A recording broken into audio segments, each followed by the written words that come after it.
Hello, मैं हूं आपका दोस्त Gyanendra. Knowledge career coaching classes के ऑफिशियल यूट्यूब चैनल में आपका स्वागत है। प्यारे बच्चों, आज हम लेकर आए हैं कक्षा 11वीं।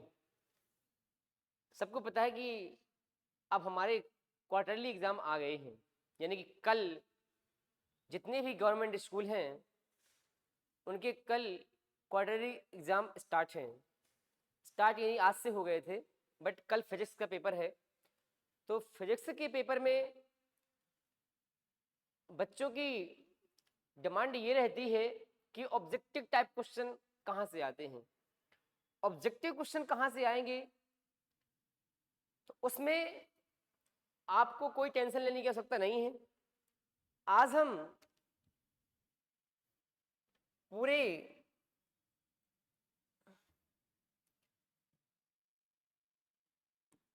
वन से 5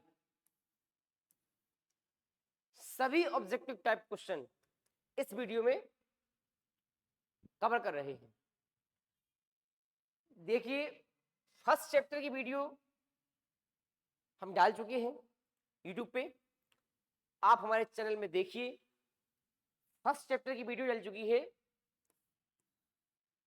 उसमें सभी ऑब्जेक्टिव टाइप क्वेश्चन होंगे उस वाली वीडियो में। आज हम 2 से लेकर 5 तक कवर करेंगे। बहुत ही ये वीडियो कल के एग्जाम के लिए और अदर प्राइवेट एग्जाम के लिए भी बहुत हेल्प होगी।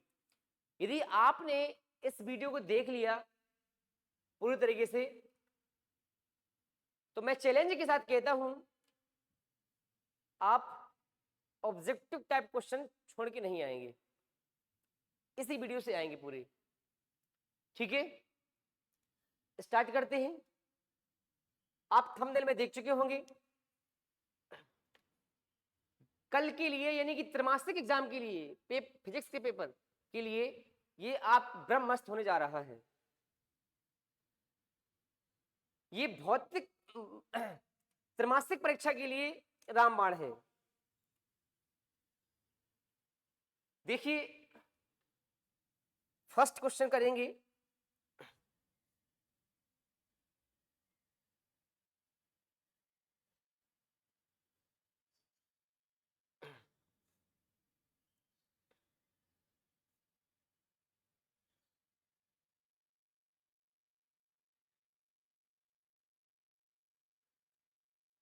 पहला क्वेश्चन है, एक गतिमान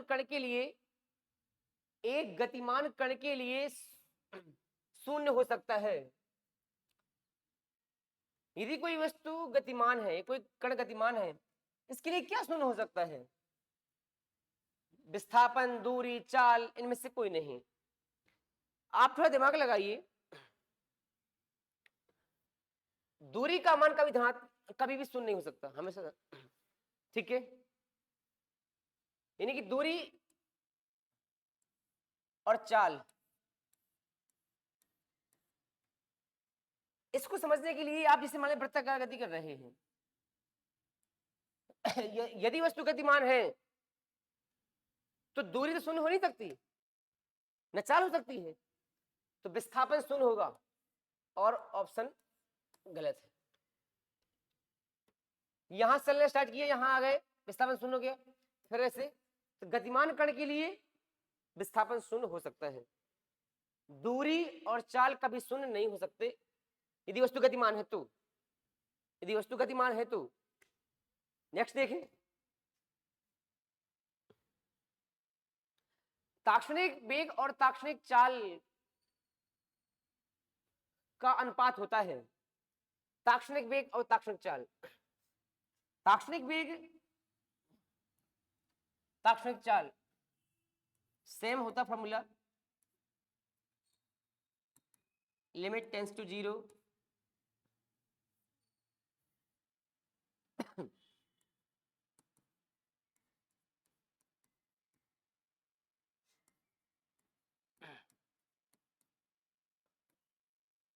जी होता है। तो ताक्षणिक चाल और ताक्षणिक वेग का फॉर्मूला होता है वो सेम होता है, इसलिए इसका जो अनुपात होगा वो 1 के बराबर होगा। ठीक है, ध्यान रखना, बहुत मुश्किल क्वेश्चन है। इसके बाद अगला क्वेश्चन है वेग समय ग्राफ और समय अक्ष के बीच घिरा क्षेत्रफल निम्न को प्रदर्शित करता है। जल्दी से बताइए क्वेश्चन को। वेग समय ग्राफ और समय अक्ष के बीच घिरा क्षेत्रफल निम्न को प्रदर्शित करता है। मैंने आपसे कहा था VT ग्राफ और समय अक्ष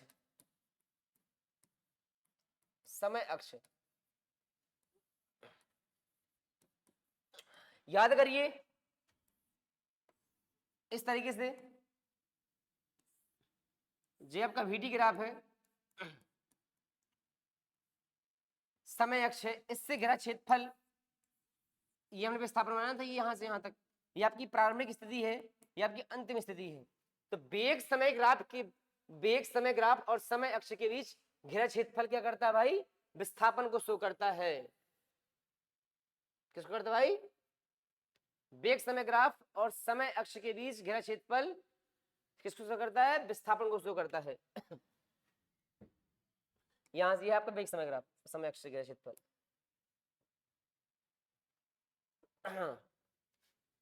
गतिमान वस्तु समय के वर्ग के अनुक्रमानुपात में दूरी तय करती है, पिंड का त्वरण होगा।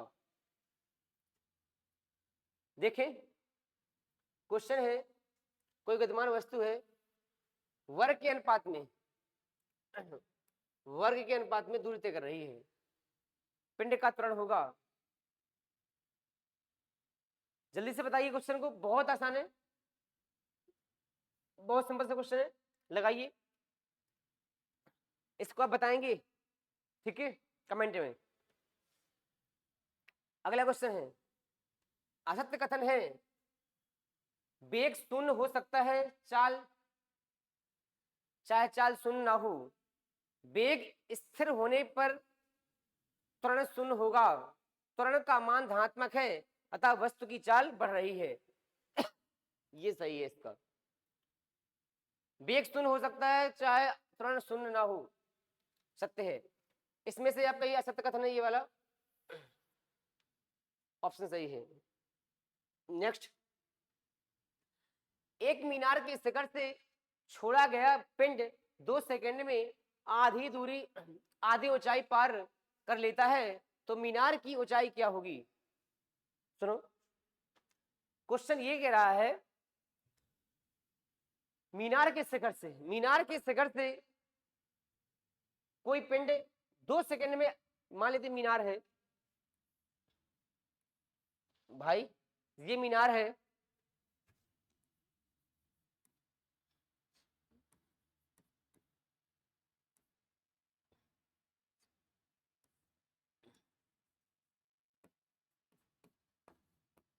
इसकी स्मॉलेस्ट डिस्टेंस है। मीनार के शिखर से छोड़ा गया पिंड, यहां छोड़ते पिंड को, जब यहां से हाफ आ जाता है h/2, आधी दूरी तय कर लेता है, 2 सेकंड का समय लगता है। इसकी ऊंचाई ज्ञात करनी है। बहुत सिंपल सा भाई क्वेश्चन, देखें लगाते हैं। जब h2 आप यहां छोड़े थे तो u का मान 0 था, विराम प्रारंभिक वेग 0 था, यहां से यहां तक आने में समय लगा t, और t 2 सेकेंड, कितना लगा समय भाई? 2 सेकेंड। h विस्थापन कितना है? h/2। कौन सा फॉर्मूला लगाएंगे? देखिए, s बराबर ut 1/2 AT², s है h/2 0t,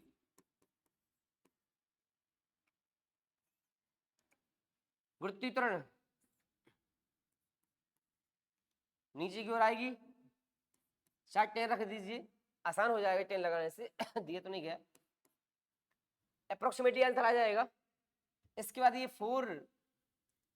2 सेकेंड से कट जाएगा ये, ठीक है।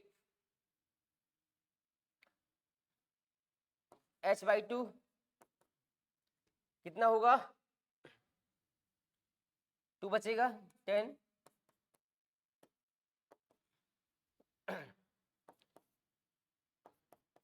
भाई 40 अप्रोक्सीमेटली हमने कहा था अप्रोक्सीमेटली आंसर आएगा। ये आंसर था ये इसका 39। यदि अपन 9.2 यहाँ रखते वैल्यू इसकी, जी की वैल्यू 9.2 रखते तो आंसर यह था 39.2 आता। अप्रोक्सीमेटली ये आंसर सही है। 40 आया 10 का मान रखने के लिए। समझ में आ गया भाई? बहुत आसान है। ठीक है, लगा। नेक्स्ट है किसी गतिमान कण के लिए शून्य हो सकता है, तो अभी बताया था विस्थापन। रिपीट हो गया क्वेश्चन ये। अगला है क्वेश्चन पढ़िए। किसी गतिमान वस्तु के वेग समय ग्राफ की ढाल से प्रदर्शित होती है। वेग समय ग्राफ की ढाल, वेग समय ग्राफ की ढाल। ये भाई आपकी वेग समय ग्राफ, ये है आपकी वेग समय ग्राफ।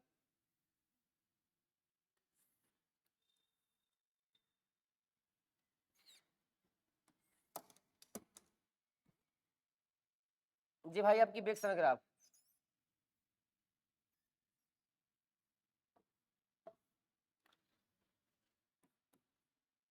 ये वीटी ग्राफ कह रहा वेग समय ग्राफ की ढाल प्रस्तुत करती है।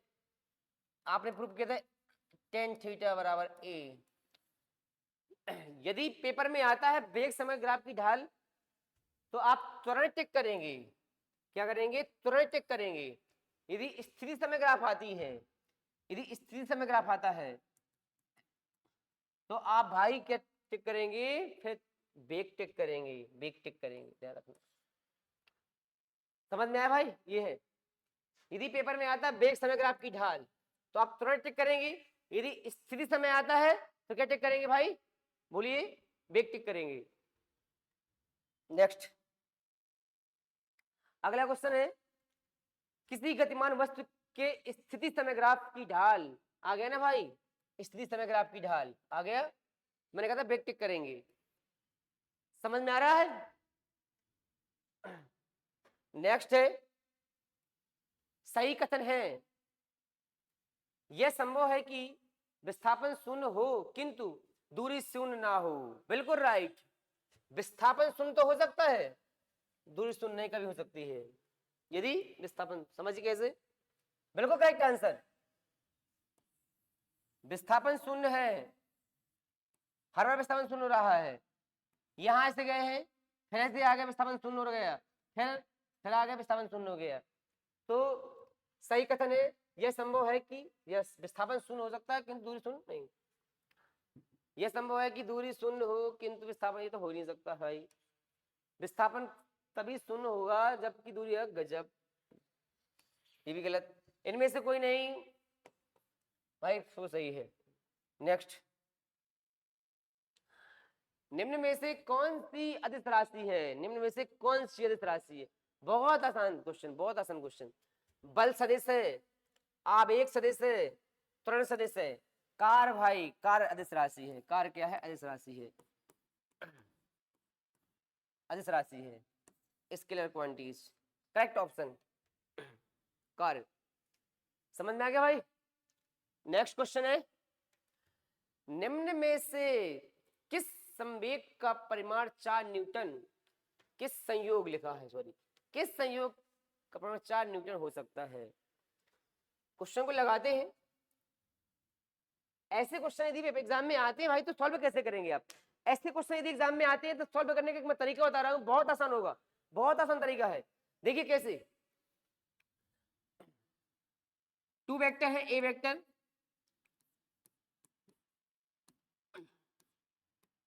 इन दोनों का परिणामी R vector. A vector mode, B vector का मोड। इस फॉर्मूला से भाई लगाना है आपको, बहुत आसान है। यदि आपको फिजिक्स में थोड़ा सा इंटरेस्ट रखना है, इंटरेस्ट बढ़ाना है, फॉर्मूला याद करिए, कॉन्सेप्ट को समझिए। इनमें निम्न में से किस संयोग का परिमाण 4 न्यूटन नहीं हो सकता है? नहीं हो सकता है। इसको चेक करें।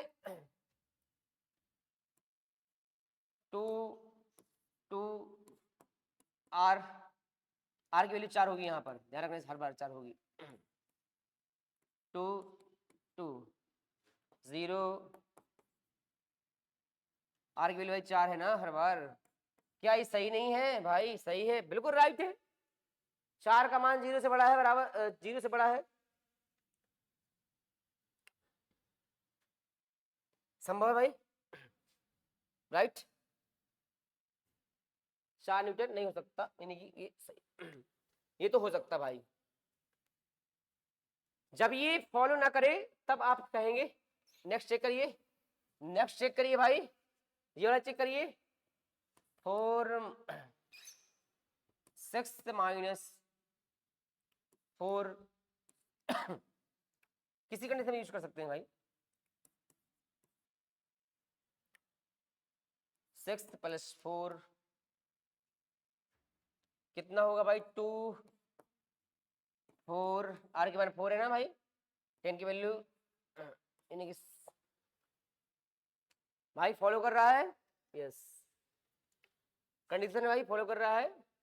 ये देखिए इसको फॉलो करिए भाई, 2 6 वाले को, 2 6 वाले को फॉलो करिए जल्दी से, 2 6 वाले को।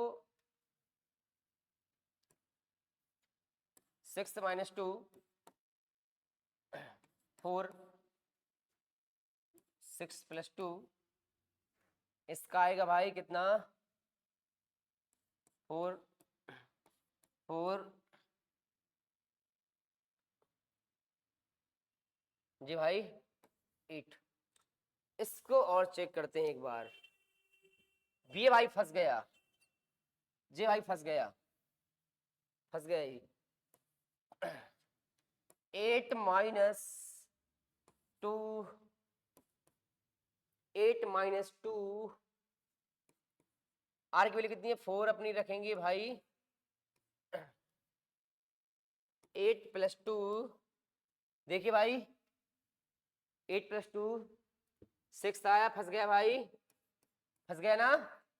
10, देखिए कह रहा है कि जो 6 है 4 से छोटा है, कैसे हो सकता है? ये ऑप्शन बिल्कुल करेक्ट, बिल्कुल करेक्ट है। इस फॉर्मूला का याद रखिए भाई, इसको याद करिए, इससे लगेगा सवाल। समझ में आ गया?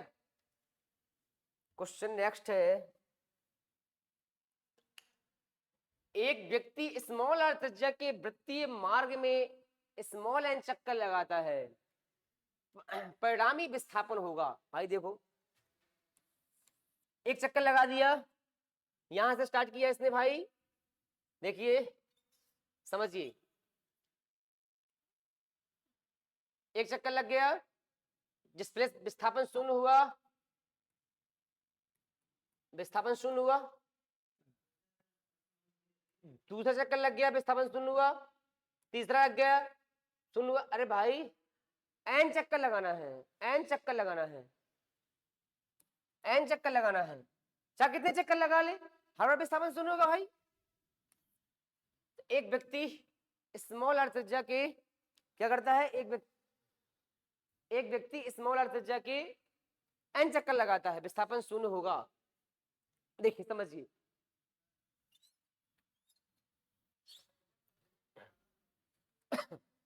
समझ में आ गया भाई? नेक्स्ट, निम्नलिखित में से कौन सा कथन असत्य है? भाई सब में वेक्टर लगाओ पहले आप, इसमें वेक्टर लगाइए, इसमें वेक्टर लगाइए, इसमें वेक्टर लगाइए, नहीं तो क्वेश्चन रॉन्ग हो जाएगा भाई। वेक्टर लगाइए सब में।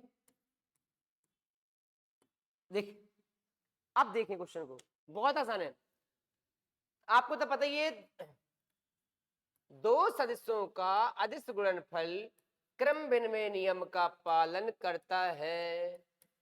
दो सदिशों का अदिश गुणनफल क्रम विनिमय नियम का पालन करता है, सत्य कथन है ये। अब दो सदिशों का अदिश गुणनफल क्रम विनिमय नियम का पालन नहीं करता है, क्रम विनिमय नियम का पालन नहीं करता है भाई, क्या करता है? क्रम विनिमय पालन नहीं करता है भाई, तो ये असत्य कथन है भाई। जे आपका वितरण नियम का पालन करता है, ये भी सत्य कथन है, जे भाई सत्य कथन है। तो क्या पूछ रहा था, निम्नलिखित में से कौन सा कथन असत्य है? कौन सा कथन असत्य है? तो भाई ये वाला ऑप्शन टिक करेंगे एग्जाम में। समझ में आ गया भाई? ओके। अगला है, इसने वेक्टर लगाई भाई, वेक्टर ए वेक्टर और बी वेक्टर पर परस्पर लंबवत होंगे यदि, ए वेक्टर और बी वेक्टर परस्पर लंबवत होंगे यदि A vector cross B vector dot B vector, लंबवत होने की शर्त होती है A vector dot B vector बराबर 0। ऑप्शन सही है ये। यदि पेपर में पूरी समांतर होने की शर्त, तो ए वेक्टर क्रॉस बी वेक्टर 0, ये आपकी समांतर होने की शर्त है भाई। किसकी शर्त है? समांतर होने की शर्त है। समझ में आ गया? पक्का? आगे चले, आगे चले भाई। कल एग्जाम में पूरे नंबर आना चाहिए।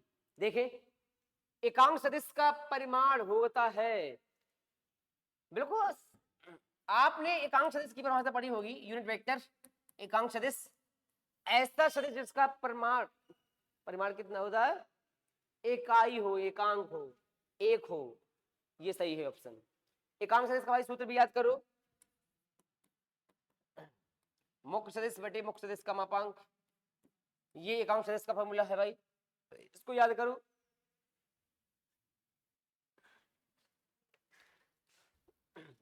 अगला है, निम्नलिखित में से कौन सी अदिश राशि है?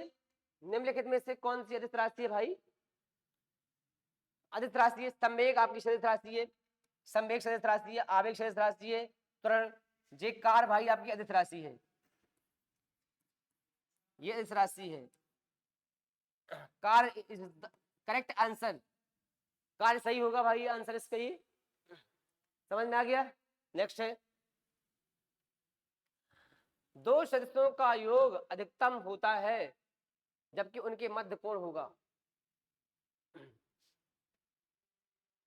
दो सदिशों का योग, राइट। जल्दी करिए भाई, जल्दी करिए, बहुत आसान क्वेश्चन है, जल्दी करिए। दो सदिशों का योग अधिकतम होता है जबकि उनके मध्य कोण है। वीडियो को शेयर भी करते जाइए भाई, जल्दी से करिए शेयर और कमेंट भी करिए, जल्दी जल्दी जल्दी कमेंट करिए कौन आंसर है। कैसे लगाएंगे इसको भाई? मैंने आपको फॉर्मूला बताया था भाई, A square plus B square 2ab cos theta,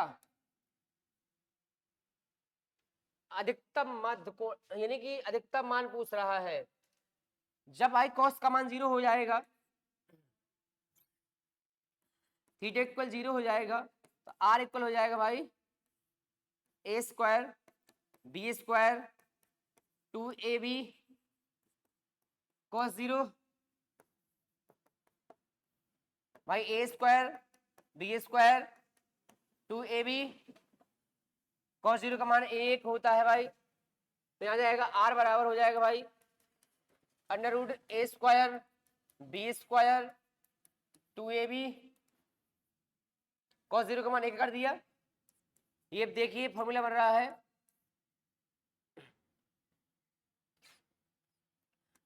formula बन रहा है भाई,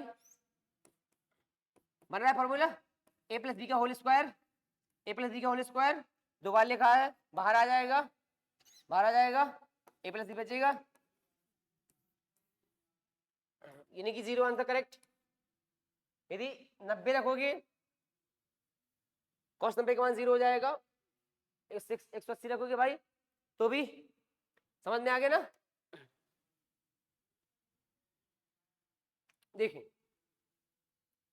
अगला है, जल्दी लगाइए, जल्दी लगाइए क्वेश्चन को। यदि ए वेक्टर बराबर 2i कैफ, ए वेक्टर बराबर कितना दिया गया है 2i कैफ, बी वेक्टर बराबर कितना दिया गया भाई 4 कैफ, आपको निकालना है ए डॉट बी निकालना है। अरे भाई बहुत आसान है, बहुत आसान है, बहुत आसान है, इसलिए बहुत आसान है भाई, डॉट करना है। 2i Kaif minus 4j cap. मैंने आपसे कहा था भाई, यदि आप i डॉट i 1 होता है, j डॉट j 1 होता है, k डॉट k 1 होता है, अदर 0 होता है, i डॉट में अदर 0 होता है भाई। यदि डॉट लगा हुआ है, i और j है, मतलब अलग अलग है, 0 होगा आंसर। Correct, 0, correct answer 0। समझ में आ रहा है भाई? आगे चले, मजा आ रहा है ना? जल्दी से शेयर करिए वीडियो को फटाफट। अगला क्वेश्चन, निम्न में से कौन सी गति द्विविमीय गति है? आपको बताना है क्वेश्चन को, बहुत आसान है भाई। कौन सी गति द्विविमीय गति नहीं है? नहीं है, जल्दी बताइए भाई, जल्दी से।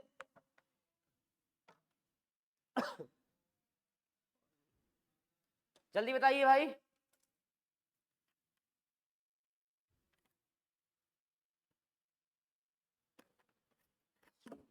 बताइए,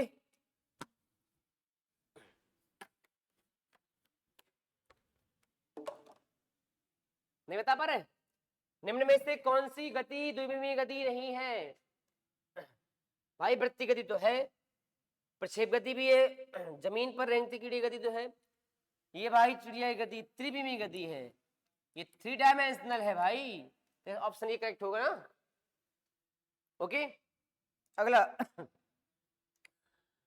एक वस्तु को क्षैतिज से कितने कोण पर फेंके कि वह अधिकतम क्षैतिज दूरी तय करे?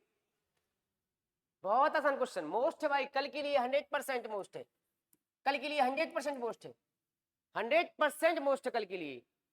देखिए, एक वस्तु को क्षैतिज से कितने कोण पर फेंके कि वह अधिकतम दूरी तय करे? क्षैतिज का फॉर्मूला होता है भाई u स्क्वायर साइन 2 थीटा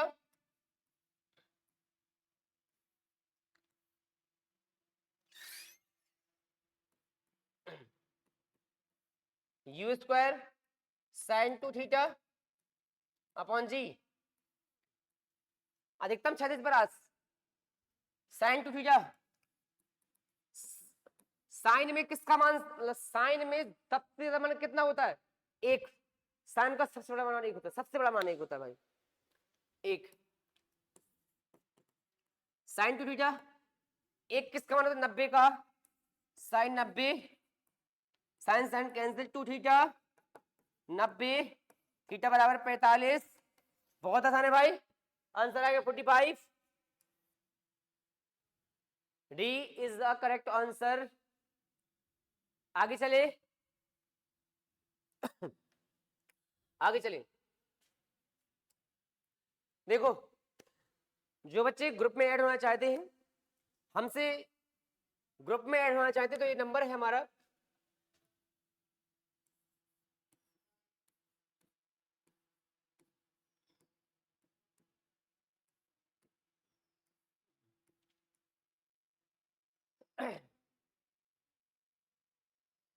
इससे क्या फायदा होगा भाई?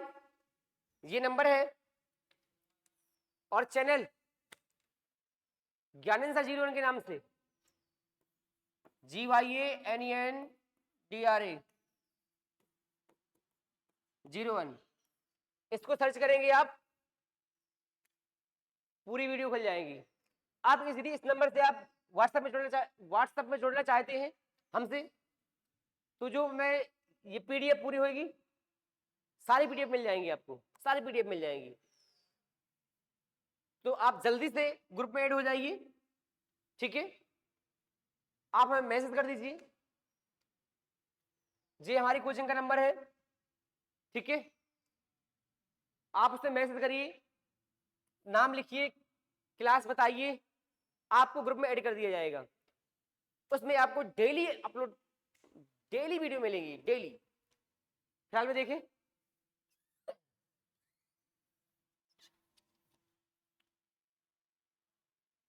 चलती रेलगाड़ी से एक गेंद फेंकी खिड़की से, क्या लिखा भाई? यहां ऊर्ध्वाधर लिखना था, क्या तरह नीचे छोड़ी जाती है, गेंद का पथ होगा। भाई देखिए बहुत आसान है। ऐसे कोई व्यक्ति यहां से खिड़की से भाई कुछ फेंक देता है, तो वस्तु इस तरह गति करती है, इस तरीके से गिर जाती है। तो परवलयाकार परवलयाकार भाई, परवलयाकार। देखें, क्षैतिज वृत्त से नियत चाल से गतिमान वस्तु के लिए नियत रहता है। जल्दी से बताइए, क्षैतिज वृत्त में नियत चाल से गतिमान वस्तु के लिए नियत रहता है। जल्दी बताइए, ऑप्शन इसका कौन सा होगा? गतिज ऊर्जा, करेक्ट ऑप्शन।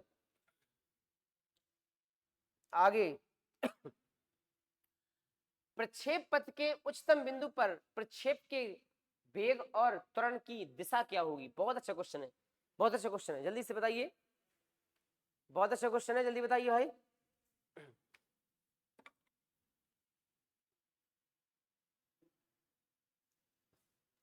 जल्दी बताइए, बहुत अच्छा क्वेश्चन है।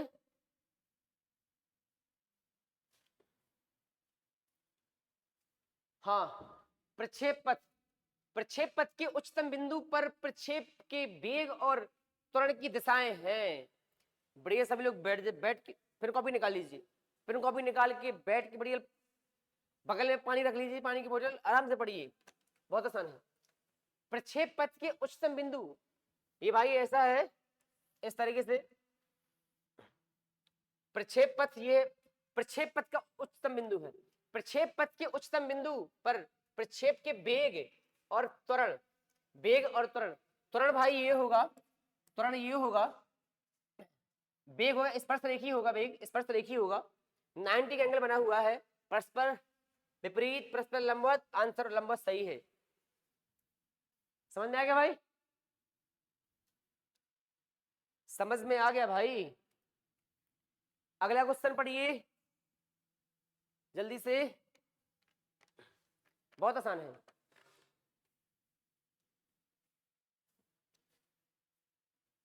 पक्का बहुत मोस्ट क्वेश्चन है ये।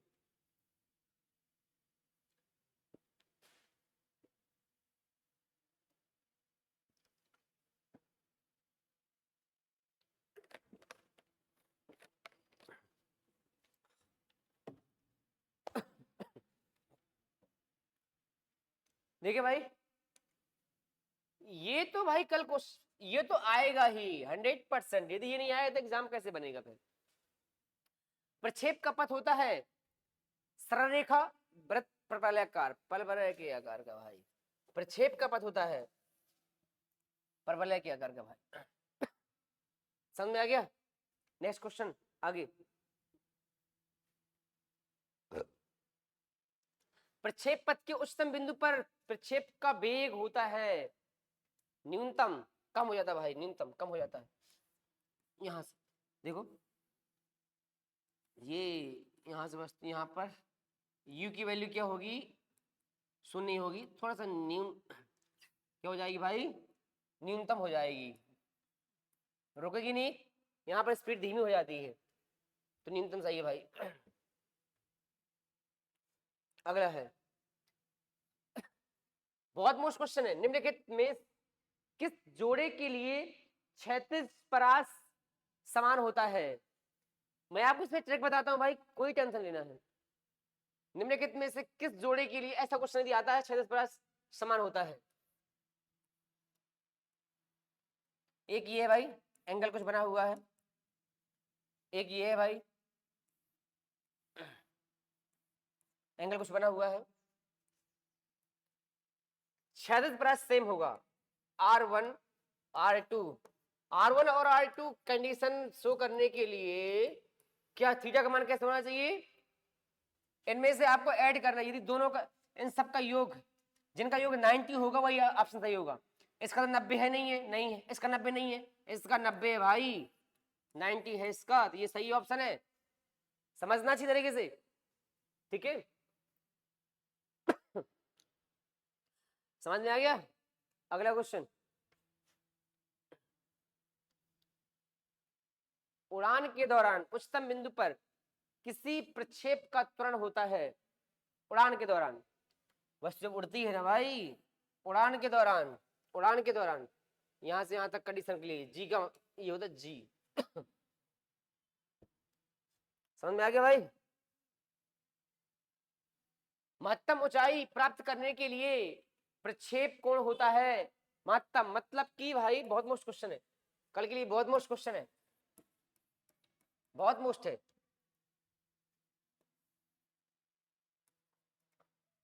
महत्तम ऊंचाई प्राप्त करने के लिए प्रक्षेप कोण होना चाहिए, प्रक्षेप कोण होना चाहिए महत्तम ऊंचाई के लिए। भाई आप बॉल को ऐसा फेंकोगे, ऐसा जो ऊपर फेंको तो जाएगी, तो 90 होना चाहिए भाई, ऐसा फेंकना चाहिए आपको। 90 सही है इसका ऑप्शन। अधिकतम ऊंचाई के लिए 90, अधिकतम क्षेत्र के लिए 45। दो तो क्वेश्चन है ये मोस्ट अध्याय में। नेक्स्ट क्वेश्चन है, किसी प्रक्षेप का, क्वेश्चन पढ़िए, किसी प्रक्षेप का क्षैतिज परास उसके महत्तम ऊंचाई का 4 गुना है। प्रक्षेप कोण का मान कितना, बहुत अच्छा क्वेश्चन है, करिए। किसी प्रक्षेप का क्षैतिज परास उसकी महत्तम ऊंचाई, महत्तम ऊंचाई, ये आपका क्षैतिज परास, ये आपकी महत्तम ऊंचाई, दोनों को मैंने खड़ा कर दिया एक साथ, बराबर में खड़ा कर दिया। भाई देखो बराबर तो है नहीं है, बराबर है नहीं है, बराबर कह रहा है कि किसी प्रक्षेप का क्षैतिज परास, किसी प्रक्षेप का क्षैतिज परास आर महत्तम ऊंचाई का लिखा का 4 गुना है, तो यहाँ 4 कर दीजिए भाई, 4 कर दीजिए ना भाई ऐसा, ठीक है। आर का सूत्र होता है u square sine 2 theta upon g 4 into, इसका होता है u square sine square theta upon 2g। देखिए जी से जी कैंसिल हो जाएगा, ये 2 कैंसिल हो जाएगा, यहाँ से यू स्क्वायर कैंसिल हो जाएगा, यू स्क्वायर भाई कैंसिल हो जाएगा, साइन 2 थीटा बचेगा, यहाँ क्या बचेगा साइन स्क्वायर थीटा बचेगा भाई, यहाँ एक 2 भी बचेगा। चलो यहाँ देखो सूत्र होता है साइन 2 थीटा का सूत्र होता है भाई 2 sine theta into cos theta बराबर साइन स्क्वायर थीटा लिखा, क्या लिखा था भाई 2 साइन स्क्वायर थीटा लिखा था, 2 से 2 कैंसिल हो जाएगा, साइन साइन कैंसिल हो जाएगा, एक एक साइन बचा, तो कॉस थीटा बराबर हो जाएगा साइन थीटा, साइन कॉस के नीचे लाइए भाई साइन थीटा बटे कॉस थीटा 1 tan थीटा हो जाएगा, इसका होगा 45, इसका होगा भाई 45, 10 1 का मान 10 में 45 मान होता है ना भाई, tan थीटा, थीटा बराबर कितना होगा 45, थीटा बराबर 45 भाई, तो थीटा बराबर हो जाएगा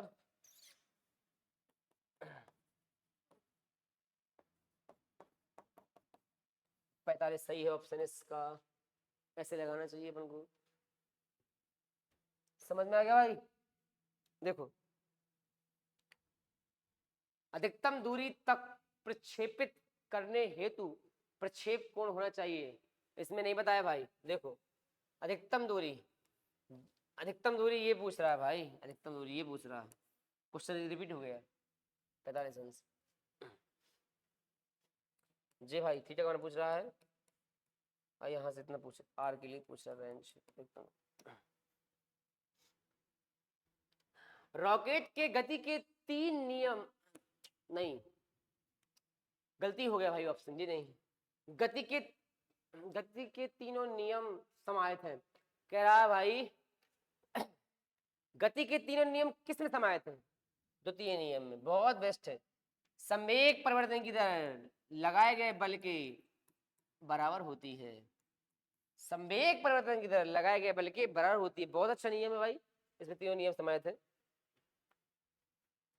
भाई। तीन नियम पता है आपको, पहला नियम होता है जड़त्व का नियम, यदि कोई वस्तु स्थिर है तो स्थिर ही रहेगी, और यदि कोई वस्तु गतिमान है तो गतिमान ही रहेगी। जब तक उसमें कोई बाह्य बल न लगाया जाए, जब तक उसमें कोई बाह्य बल न लगाया जाए। ठीक है, द्वितीय नियम संवेग में परिवर्तन की दर लगाए गए बल के अनुक्रमानुपाती बराबर होती है। तृतीय नियम क्या भाई? क्रिया प्रतिक्रिया का नियम। क्रिया प्रतिक्रिया का नियम, प्रत्येक क्रिया के बराबर विपरीत दिशा में विपरीत प्रतिक्रिया होती है, यह है आपका तृतीय नियम है भाई।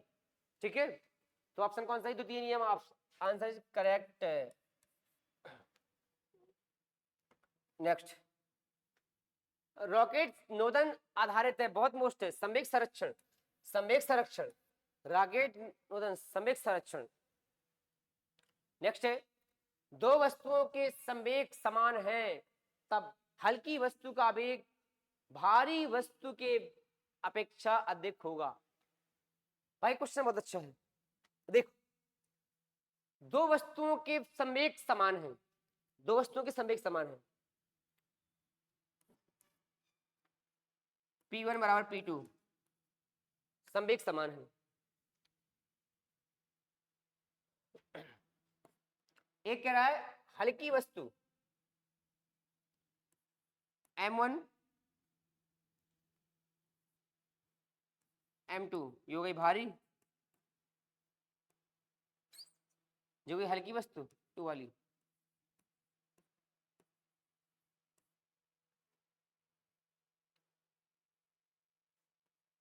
ये हल्की वस्तु, ये भारी वस्तु। ठीक है,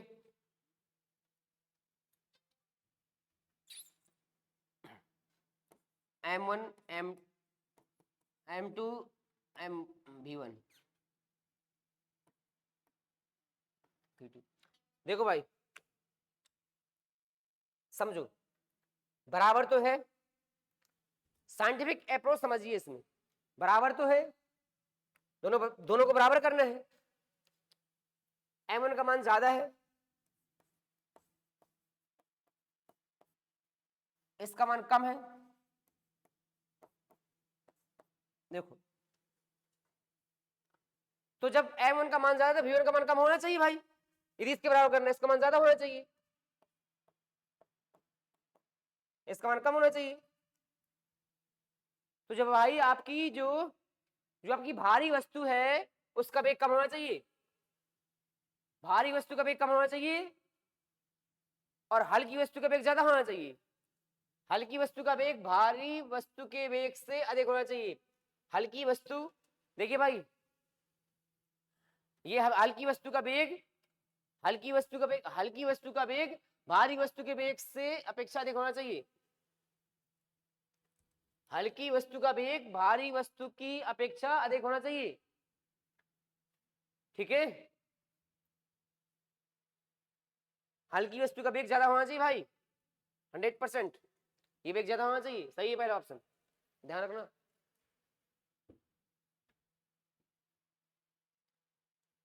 निम्न में से कौन सा मात्रक बल का नहीं है? न्यूटन तो है भाई, डायन भी है भाई, ग्राम भार भी है, जूल नहीं है, कार का मात्रक है जूल। कार ऊर्जा का मात्रक है भाई, ऊर्जा का भी है। ओके, नेक्स्ट है, एक वस्तु एक समान वेग से गतिमान है, उस पर परिणामी बल होगा। जल्दी बताइए, स्पीड से बताइए। एक वस्तु एक समान वेग से गतिमान है, एक वस्तु एक समान वेग से गतिमान है, ओके, उस पर परिणामी बल होगा 0। अरे यहां वहां का बल भाई 0 होगा ना, परिणामी बल 0 होगा। ठीक है, संवेग परिवर्तन की दर बराबर होती है बल के किस नियम के अनुसार? द्वितीय नियम के अनुसार, द्वितीय नियम के अनुसार, द्वितीय नियम के अनुसार संवेग परिवर्तन की दर, ये है भाई संवेग परिवर्तन की दर बल के बराबर होती है, सही ऑप्शन। अगला है, न्यूटन का गति का मूल नियम है, न्यूटन का गति का मूल नियम है भाई, वही है द्वितीय नियम, बहुत मोस्ट है द्वितीय नियम। अगला है, एक वस्तु पर एक समान बल आरोपित किया गया है, क्या नियत होगा? जल्दी बताइए। एक वस्तु पर एक समान बल आरोपित किया गया है, क्या नियत होगा? इस क्वेश्चन को बताएंगे बहुत बेहतरीन तरीके से, बहुत ही बेहतरीन तरीके से बताएंगे। देखो, एक वस्तु पर एक समान बल आरोपित है, एक वस्तु पर एक समान बल आरोपित है। मान लेते हैं कोई वस्तु, यहां पर वस्तु है, यहां पर वस्तु है, यहां पहुंच गई, यहां पर भाई बल लगाया F1, यहां पर बल लगाया F1, F2, यहां पर F3, यहां पर F4। वस्तु की स्थिति है, मैंने यहां बल F बराबर ma, ma, ma,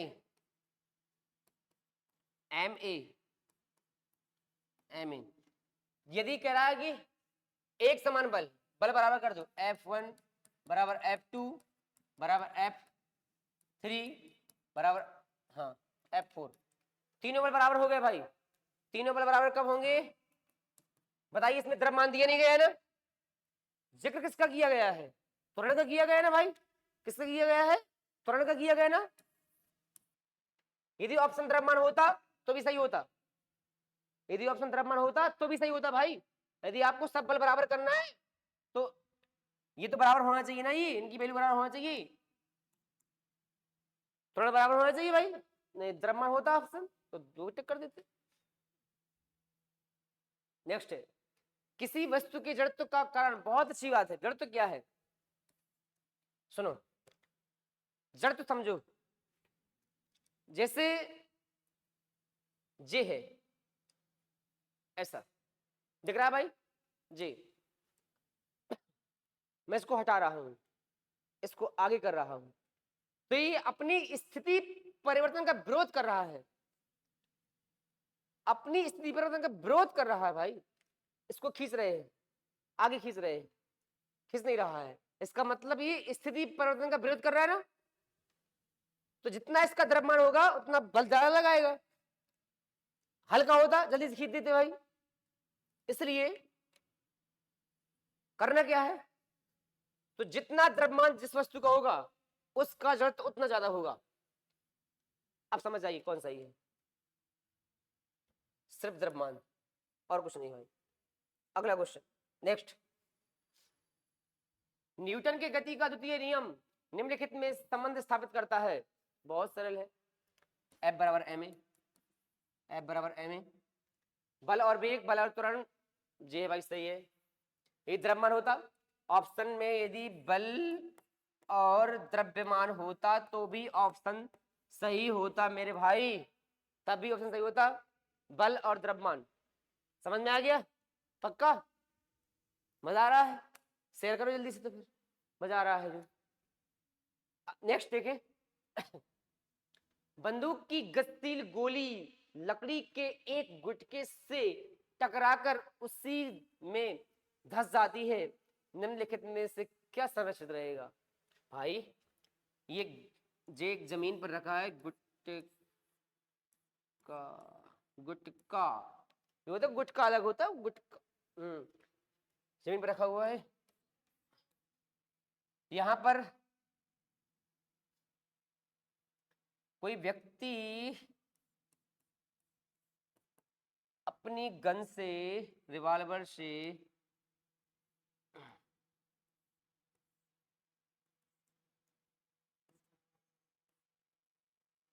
गोली मार, बुलेट लीजिए, बुलेट धंस गई, हाँ इस तरीके से इसको ऐसे भी पकड़ सकता है भाई। हाँ देखो भाई, तो क्या संरक्षित रहेगा? तो इसका भाई संवेग संरक्षित रहेगा, संवेग संरक्षित रहेगा। समझ में आ गया? नेक्स्ट, न्यूटन की गति के किस नियम को जड़त्व का नियम कहते हैं? देखो भाई, पहला नियम जड़त्व का नियम, दूसरा नियम संवेग परिवर्तन का नियम, दूसरा नियम संवेग, तीसरा नियम क्रिया प्रतिक्रिया का नियम, क्रिया प्रतिक्रिया का नियम, law of inertia, change of moment, action and reaction. तो करा न्यूटन गति कौन सा नियम जड़त्व का नियम है? पहला नियम सही है, पहला सही ऑप्शन। नेक्स्ट है, निम्न में से किस विधि द्वारा घर्षण बल को न्यूनतम किया जा सकता है? बहुत आसान, जल्दी बताइए, जल्दी बताइए, बहुत आसान है।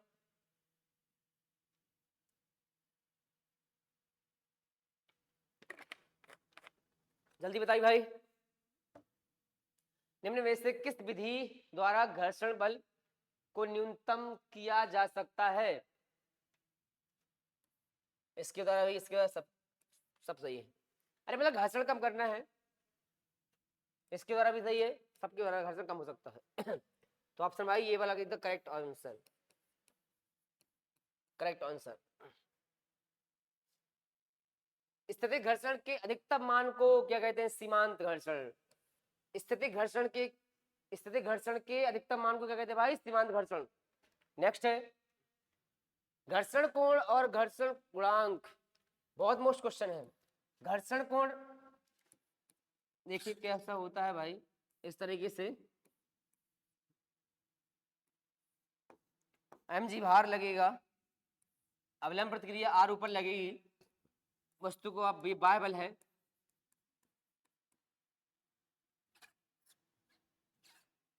भाई ये बाह्य बल है, भाई बाह्य बल है, ये इसमें फ्रिक्शन फोर्स लगेगा, हमेशा बाह्य बल के विपरीत लगता है, इस तरीके से।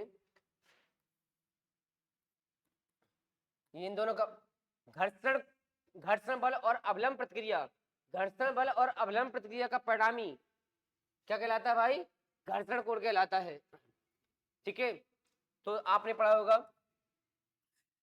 Mu S equal 10 lambda, 10 lambda, mu equal 10 lambda, ये ऑप्शन सही है इसका, ये आपका घर्षण कोण। अगला है, घर्षण बल द्वारा किया गया कार्य हमेशा ऋणात्मक होता है। घर्षण बल द्वारा किया गया कार्य हमेशा ऋणात्मक होता है भाई। जब कोई वस्तु किसी तल पर गति करती तो घर्षण को कहते हैं तल पर गति। हाँ, जब गति कहीं लिखा हो भाई, गति कहीं लिखा हो, वस्तु गति कर रही है, रुकी नहीं, गति कर रही है, तो गति घर्षण होगा, लॉजिक बिल्कुल फ्लो रहा है।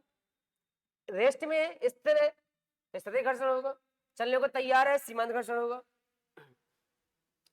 एक वस्तु नियत चाल से एक क्षैतिज वृत्त में गति करती है, निम्नलिखित में कौन सी राशि नियत होगी? एक वस्तु नियत चाल से एक क्षैतिज वृत्त में गतिज ऊर्जा नियत होगी, बिल्कुल राइट, करेक्ट ऑप्शन। एक कण एक समान चाल से वृत्तीय पथ पर चक्कर लगाता है, कण का त्वरण होगा। बहुत अच्छा क्वेश्चन है, बहुत अच्छा क्वेश्चन है भाई,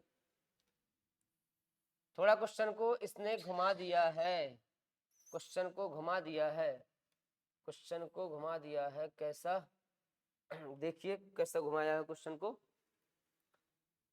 ये कोई ओ केंद्र स्मॉल त्रिज्या, त्वरण का मान पूछ रहा है, एक कण एक समान चाल से वृत्तीय पथ पर, वृत्तीय पथ पर क्या कर रहा है भाई? वृत्तीय पथ पर क्या कर रहा है भाई? गति कर रहा है, कण का त्वरण होगा, दिशा पूछना है। वृत्त की परिधि की अनुदिश ऐसी नहीं होगी, स्पर्श रेखी ऐसी नहीं होगी, बेग की होगी। ऐसी भाई बेग की होती है, ऐसी बेग की होती है, ये बेग है, बेग है, इस तरीके से त्रिज्या के अंदर से ये होगी, ये त्रिज्या के अंदर से, ऑप्शन सही सही, समझ में आ गया भाई? जे त्रिज्या के अंदर ये पक्का। नेक्स्ट, स्मॉलर त्रिज्या की समतल वृत्तीय सड़क को एक कार बिना फिसले पार करती है, यदि टायर और सड़क के मध्य घर्षण गुणांक हो तो कार की अधिकतम चाल अंडर, थोड़ा ऑप्शन गलती है, under u g mu R g, ये सही ऑप्शन इसका। ठीक है, ऑप्शन ये सही है, अंडरवुड लगाना भूल गए। भाई समझ में आ गया ना? समझ में आ गया ना? एग्जाम में ये लिखना, ये अगला है, एक कण वृत्तीय गति कर रहा है, बल द्वारा किया गया कार्य होगा एक कण वृत्तीय गति कर रहा है, बल द्वारा ऋणात्मक, धनात्मक, अशून्य, ऋणात्मक। जल्दी बताइए अभी, ऑप्शन बहुत आसान है, समझ में आ गया? इस क्वेश्चन को बताएंगे आप कमेंट में जल्दी से। एक वस्तु एक समान चाल से वृत्तीय गति कर रही है, यदि अभिकेंद्री बल का मान शून्य हो जाए तो वस्तु चल। बहुत आसान भाई। एक वस्तु एक समान चाल से वृत्तीय गति कर रही है, यदि अभिकेंद्री बल का मान शून्य हो जाए। आपने देखा होगा जब आप किसी को से पकड़ करके ऐसे घुमाते ना भाई, ये घुमाते ना इस तरीके से, ऐसा इस तरीके से भाई घुमाते, इस तरीके से ऐसे घुमाते ना इस तरीके से, तो देखो अब एकदम से उसको छोड़ देते हैं तो भगता कैसे भगता है? स्पर्श रेखी भगता ना भाई। इसे यहाँ से पकड़ के इसको पत्थर को घुमाए तो छोड़ दो एकदम से। अभिकेंद्री बल जो होता है F बराबर सेंटीमीटर फोर्स mv²/r। अभिकेंद्री बल इससे लगाता है, छोड़ दो तो स्पर्श रेखी भगता है। त्रिज्यी अंदर की ओर नहीं, गलत। त्रिज्यी बाहर की ओर नहीं, स्पर्श रेखी बाहर की ओर, ये सही है। स्पर्श रेखी ऐसे सीधे भगता है। नेक्स्ट है, एक वस्तु नियत चाल से वृत्तीय गति कर रही है। एक वस्तु नियत चाल से वृत्तीय गति कर रही है, इसका वेग अचर होगा, त्वरण अचर होगा, त्वरण का परिमाण अचर होगा। बहुत सिंपल से इजी क्वेश्चन है, आप बताएंगे जल्दी से कमेंट में। अगला क्वेश्चन, एक कण नियत कोणीय वेग से वृत्तीय गति कर रहा है। एक कण नियत कोणीय वेग से वृत्तीय गति कर रहा है, नियत कोणीय वेग से वृत्तीय गति कर रहा है। गति के दौरान इसका कोण नियत रहे, संवेग नियत रहेगा, उसकी ऊर्जा नियत रहेगी। इसकी गति, ऊर्जा, संवेग दोनों नियत रहेंगे। ऊर्जा नियत रहेगी भाई, ये सही इसका ऑप्शन। अगला है, नियत कोणीय वेग से वृत्तीय गति के लिए असत्य कथन है।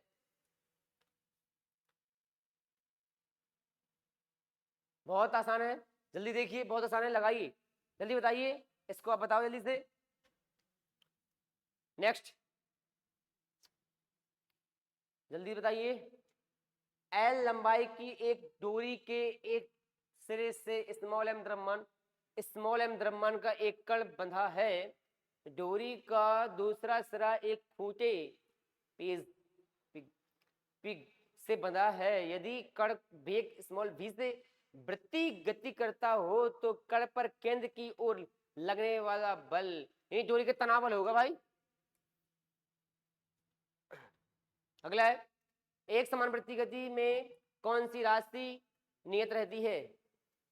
एक समान वृत्तीय गति में कौन नियत रेखी चाल, गतिज ऊर्जा, अभिकेंद्री त्वरण, कोणीय चाल।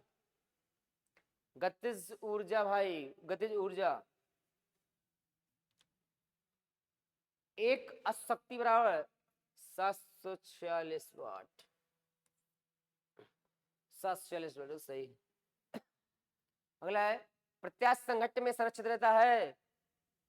प्रत्यास्थ, देखो भाई बहुत अच्छा क्वेश्चन, एक तो पक्का आएगा। प्रत्यास्थ में कौन गतिज ऊर्जा और संवेग दोनों सुरक्षित रहते हैं। आप प्रत्यास्थ में केवल संवेग। एक पिंड के द्रव्यमान और वेग दोनों को दोगुना करने पर उसकी गतिज ऊर्जा, आंसर है 8 गुनी। कैसे आया समझिए, एक पिंड, आंसर ये होगा 8 गुनी। एक पिंड के द्रव्यमान और वेग दोनों को दोगुना करने पर उसकी गतिज ऊर्जा, गतिज ऊर्जा के ई बराबर होती है 1/2 m × v²। प्रश्न क्या कहता है भाई? ऐसा मानिए, केवन मानिए, केवन भाई प्रश्न क्या कहता है, क्या करना है?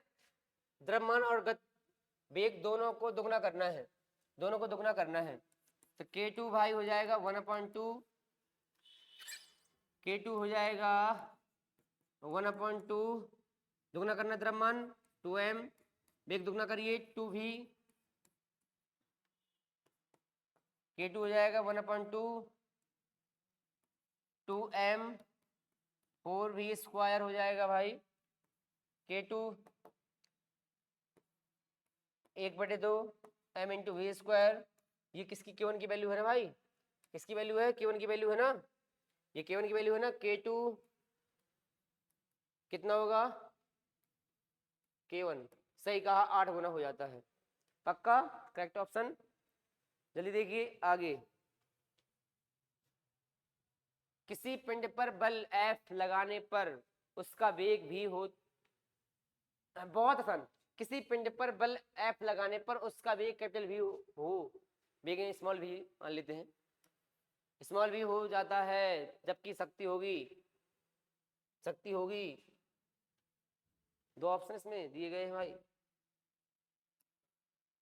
जी सही ऑप्शन इसका ना बने तो कार से, कार बराबर, कार करने की दर को शक्ति कहते हैं। यहां से लगा लिया करो भाई जल्दी से, कैसे, बल गुणे विस्थापन, बल गुणे विस्थापन, बल गुणे विस्थापन समय, ये विस्थापन बड़े समय वेग कहलाता है, बल हो गया एफ, वेग ये भी सही, ये ऑप्शन सही है। देखिए करेक्ट ऑप्शन, बल गुणे विस्थापन, विस्थापन बड़े समय वेग कहलाता है, बल ये है। नेक्स्ट क्वेश्चन, समान द्रव्यमान के दो पिंड V1 और V2 वेग से एक ही रेखा में गतिमान है, उनके मध्य प्रत्यास्थ संघट्ट होता है, संघट्ट के पश्चात उनके वेग हो जाते हैं V1 और V2, करेक्ट ऑप्शन। नेक्स्ट, एक वस्तु को पृथ्वी तल से ऊपर ले जाने पर, एक वस्तु को पृथ्वी तल से ऊपर ले जाने पर गतिज ऊर्जा में वृद्धि, गतिज ऊर्जा में वृद्धि, स्थितिज ऊर्जा में वृद्धि घटती है, स्थितिज ऊर्जा बढ़ती है, कैसे, ये ऑप्शन सही, कैसे सुनो पहले, स्थितिज ऊर्जा का सूत्र होता है U बराबर mgh। आप बताइए H क्या, m है द्रव्यमान वस्तु का, कोई वस्तु है, अभी ये यहाँ पर है, स्मॉल m द्रव्यमान की वस्तु है, अभी इस यहाँ पर है, मैं ऊपर ले जाऊंगा तो H का मान बढ़ जाएगा भाई, H का मान बढ़ जाएगा, H का मान बढ़ेगा तो इसका मान बढ़ेगा, बस इस स्थितिज ऊर्जा में वृद्धि होगी 100%। कॉन्सेप्ट अच्छा है ना भाई। अगला देखें, समान संवेग वाली दो वस्तुओं के द्रव्यमान, पढ़ो क्वेश्चन को, समान संवेग वाली दो वस्तुओं के द्रव्यमान क्रमशः m1 m और 2m है, पक्का, इनकी गतिज ऊर्जा क्रमशः K1 K2 है, तो केवल अनुपात ज्ञात करना है, बहुत अच्छा क्वेश्चन है। द्रव्यमान दिए गए हैं 1/2 m into we square K2 भाई 1/2, इसका द्रव्यमान ये है 2m,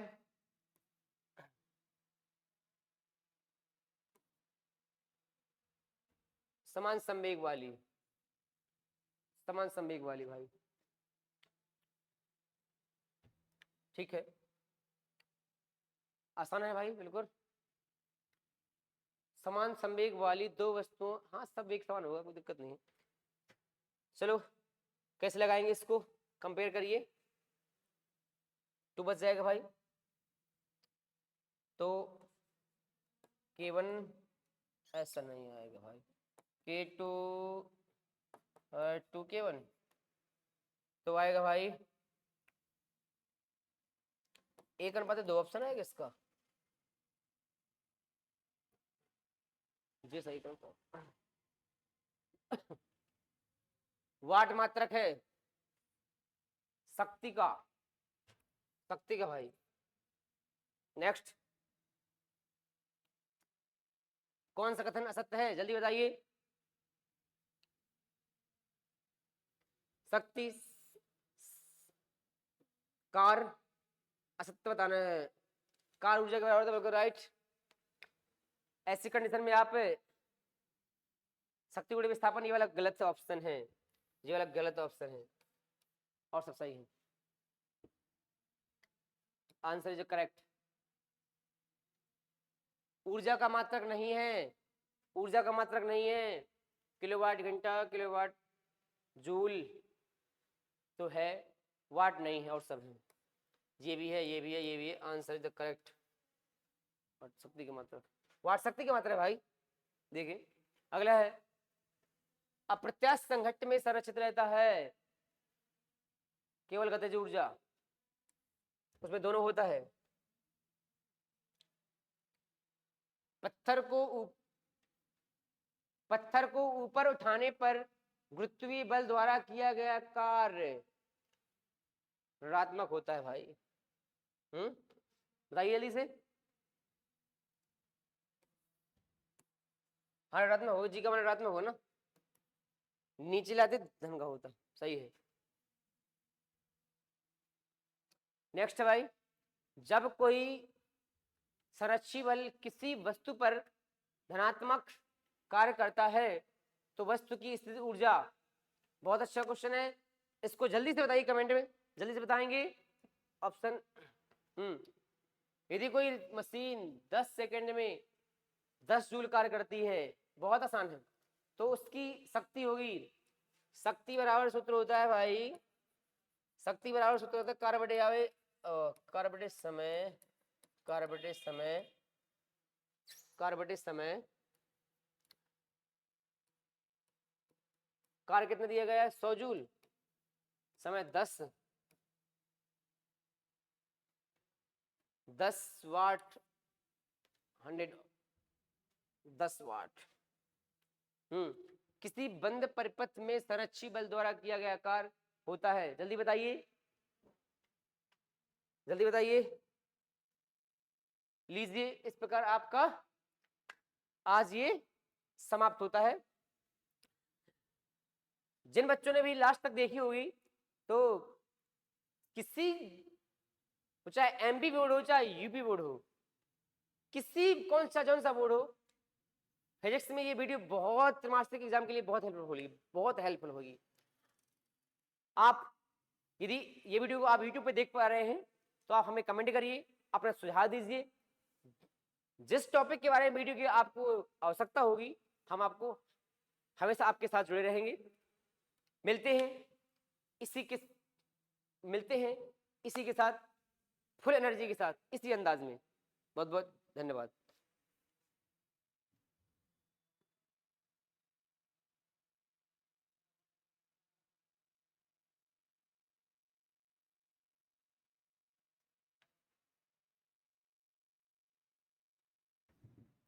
करो